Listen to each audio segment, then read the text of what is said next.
I lay awake fiddling with my phone. My wife lays beside me. She was snoring loudly like she did every night. I would never get used to that sound. Even after 2 years of marriage, it kept me up all night. It was like an asthmatic demon fighting for air. The fact that the abominable noise came from such a beautiful woman only made it worse. I didn't have the heart to tell her how much it bothered me. She suddenly sat up. I turned my phone to illuminate her face in the dark. The dull light revealed the terror in her eyes.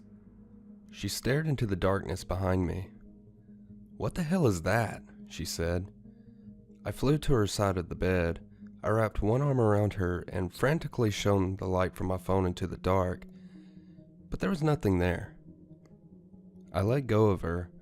She squinted and looked around sleepily. "That was weird," she said, and went back to sleep. She was snoring again before my heart had time to regain its normal rhythm.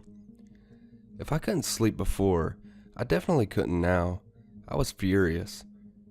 Suddenly, she stopped. The room went dead silent. At first I was relieved, but soon grew uneasy. I was about to turn to check on her, but something stopped me. I looked down at my phone. My hands were shaking. "What?" I said out loud. My body knew something that my brain had yet to figure out. "The snoring bothered me too," a raspy whisper from my wife's side of the bed. It took everything in me not to turn my head. My wife's dead eyes stared back at me. An incredible amount of blood soaked the bed around her. A knife from the kitchen jutted from her stomach. I probably would have heard her cry out, if it wasn't for the bony, gray hand covering her mouth and nose. The hand slid away and disappeared over the edge of the bed. "The snoring scared me. She kept us apart. But not anymore," it said. It pulled my wife's body off the bed. She hit the ground with a wet thump that made me jump out of my skin.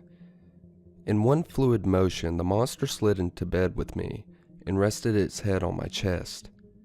It nestled itself into me like a kitten and fell asleep. I stared straight ahead without once looking down. I couldn't. I lay there petrified for a while, but sleep came eventually. Right before I fell asleep, one last thought passed my mind. At least it doesn't snore.